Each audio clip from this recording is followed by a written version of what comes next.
13वां दरवाजा।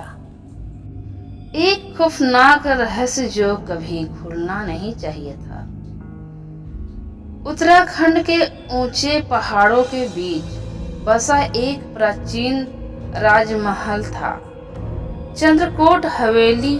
वहां 12 कमरे थे, लेकिन एक दरवाजा हमेशा बंद रहता था। 13वां दरवाजा। कहते हैं जो भी उस दरवाजा को खोलता है वो कभी लौटकर नहीं आता।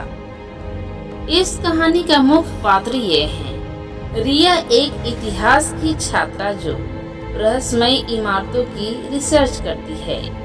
कारण रिया का भाई फोटोग्राफर। दूसरा, पंडित दीवान, गांव का पुजारी जिसने उसे दरवाजे को सील किया था। 13वां कमरा। खुद एक अजीवित आत्मा है। कहानी शुरू होती है। रिया को चंद्रकोट हवेली की कहानी पर रिसर्च करनी थी।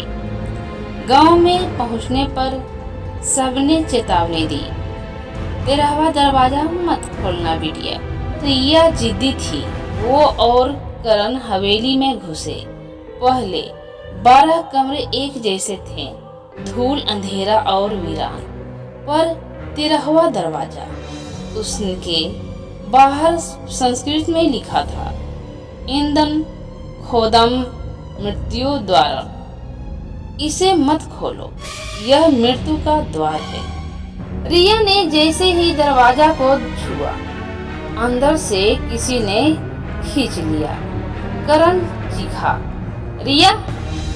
दरवाजा अपने आप बंद हो गया।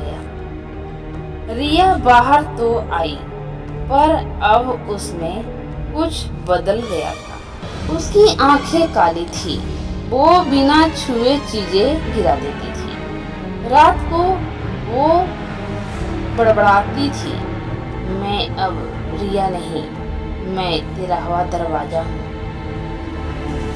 पंडित दीवान ने करण को बताया, वो दरवाजा नहीं, एक आत्मा है। 400 साल पहले एक रानी को जिंदा ईंटों में चिनवा दिया गया था। उसकी आत्मा उसी दरवाजे में बंद है।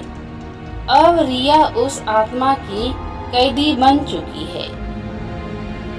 करण ने पंडित दीवान के साथ एक योजना बनाई। उन्हें 13वां दरवाजा फिर से खोलना था, पर इस बार रिया को वापस लेने नहीं, उसे मुक्त करने के लिए। वो अंदर गए। वहां एक अंतहीन भंवर था। रिया अब पूरी तरह उस आत्मा में बदल चुकी थी। आखिरी शब्द, मैं रिया को छोड़ दूंगी, पर तुम्हें नहीं। करण ने खुद को बलिदान कर दिया और आत्मा को खुद में समा लिया। दरवाजा खुद ब खुद सील हो गया। समाप्त या शायद नहीं।